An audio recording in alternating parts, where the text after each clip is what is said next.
Oke, jadi ada 3 email yang baru aja keluar, isinya 2 nama yang, ya, semua orang tahu, Jeffrey Epstein dan Donald Trump.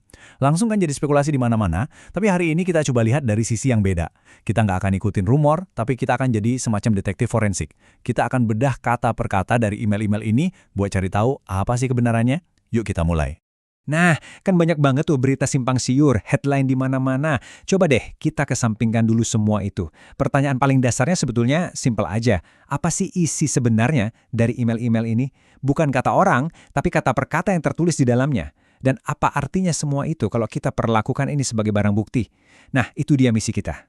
Oke, anggap aja kita ini sekarang tim investigasi. Dan setiap email ini itu kayak petunjuk yang kita temukan di TKP. Tugas kita memeriksa satu persatu, mencari tahu apa ada makna tersembunyi atau konteks yang mungkin orang lain lewatkan. Yuk kita pecahin teka-teki ini bareng-bareng. Petunjuk pertama kita, judulnya aja udah bikin penasaran ya, Anjing yang Diam. Ini datang dari email yang agak misterius antara Jeffrey Epstein dan Ghislaine Maxwell di tahun 2011. Awalnya kedengarannya aneh banget, tapi percaya deh, ini penting. Oke, ini dia kutipannya. Anjing yang belum menggonggong itu adalah Trump. Hah? Maksudnya apa coba? Pas pertama kali baca, ini kedengarannya aneh banget kan?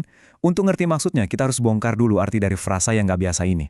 Dan ternyata ini kuncinya. Istilah anjing yang belum menggonggong itu asalnya dari cerita Sherlock Holmes. Artinya kira-kira begini, justru karena sesuatu yang seharusnya terjadi tapi nggak terjadi, itu sendiri adalah sebuah petunjuk penting. Jadi ini bukan berarti Trump itu diam, sama sekali bukan. Epstein justru lagi nunjukin sesuatu yang lebih halus, yaitu fakta bahwa nggak ada orang yang ngomongin Trump. Nah, keheningan publik inilah yang menurut dia jadi petunjuknya. Oke, jadi kenapa Epstein bingung? Kenapa dia merasa Trump seharusnya jadi omongan? Nah, menurut dia ada kaitan langsung. Dia mengklaim kalau ada seorang korban yang menghabiskan waktu berjam-jam di rumah saya bersamanya. Jadi baik Epstein maupun Maxwell kelihatannya sama-sama heran, kok bisa nama Trump nggak ikut keseret dalam cerita ini? Nah, disinilah petunjuk pertama ini jadi rumit karena kita menemukan ada masalah besar. Klaim pribadi Epstein di dalam email ini ternyata bentrok langsung dengan kesaksian publik dari korban kunci, Virginia Giuffre, yang diucapkan di bawah sumpah. Jadi sekarang kita punya 2 cerita yang benar-benar bertolak belakang. Oke, kita lanjut ke petunjuk kedua. Sekarang kita lompat waktu dan konteksnya juga beda. Kita sekarang ada di bulan Desember 2015. Ingat kan, waktu itu kampanye presiden lagi panas-panasnya, dan petunjuk ini adalah percakapan email antara Epstein dan seorang jurnalis, Michael Wolff. Jadi ceritanya Michael Wolff ngasih semacam heads up ke Epstein. Dia bilang, saya dengar CNN berencana menanyai Trump malam ini tentang hubungannya dengan Anda. Intinya, dia ngasih peringatan. Dan lihat deh reaksi Epstein. Ini yang menarik banget. Dia nggak nanya, faktanya gimana ya? Nggak, reaksi pertamanya justru, kalau kita bisa rancang jawaban buat dia, kira-kira jawabannya apa ya? Jadi kelihatan kan, dia nggak lagi cari kebenaran. Dia langsung mikir gimana caranya ngendalin cerita, bahkan untuk orang lain. Jawaban Wolff pun sama. Sama sekali nggak ngomongin soal fakta atau kebenaran, jawabannya itu murni soal strategi. Dia bilang, dengan ngasih jawaban yang pas, ini bisa jadi modal PR dan politik yang berharga buat Epstein. Bahkan bisa dipakai untuk menyelamatkan Trump nanti, dan dengan begitu menciptakan sebuah utang politik. Ini semua soal pengaruh. Jadi kesimpulan dari petunjuk kedua ini apa? Jelas banget ya, percakapan ini lebih banyak ngasih kita gambaran soal cara berpikir Epstein yang manipulatif, ketimbang soal apa yang sebenarnya dilakukan Trump. Intinya cuma satu, strategi, kekuasaan, dan cari keuntungan, bukan soal fakta.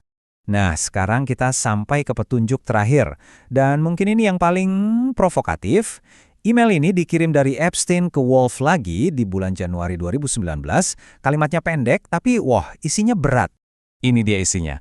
Tentu saja dia tahu tentang gadis-gadis itu karena dia meminta Ghislaine untuk berhenti. Wow, kedengarannya memberatkan banget kan?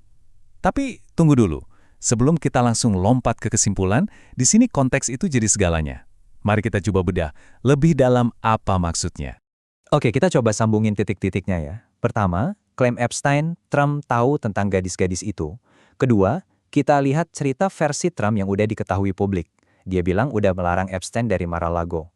Ketiga, alasannya apa? Nah, alasannya adalah karena Epstein ketahuan merekrut karyawan spa perempuan di sana, yang oleh Trump juga disebut sebagai gadis-gadis itu.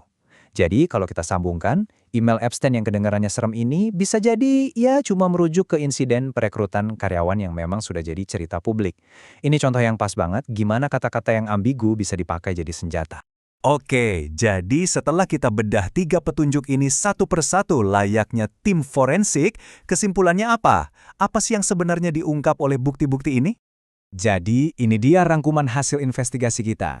Petunjuk pertama, kita menemukan adanya kontradiksi fakta yang jelas. Petunjuk kedua, ini soal permainan manipulasi dan kekuasaan, bukan kebenaran. Dan petunjuk ketiga yang paling sensasional, ternyata konteksnya bisa nyambung dengan cerita yang udah diketahui publik. Jadi pada akhirnya, email-email ini lebih banyak ngasih kita gambaran soal motif dan strategi daripada jawaban pasti soal ada atau tidaknya kesalahan. Dan semua ini membawa kita ke satu pertanyaan besar di akhir. Di dunia di mana informasi seringkali jadi senjata, dan narasi sengaja dibuat untuk dapat pengaruh, gimana caranya kita bisa membedakan mana yang cuma strategi untuk cari keuntungan dan mana yang benar-benar fakta? Nah, ini mungkin tantangan terbesar buat kita semua yang coba memahami cerita-cerita seperti ini.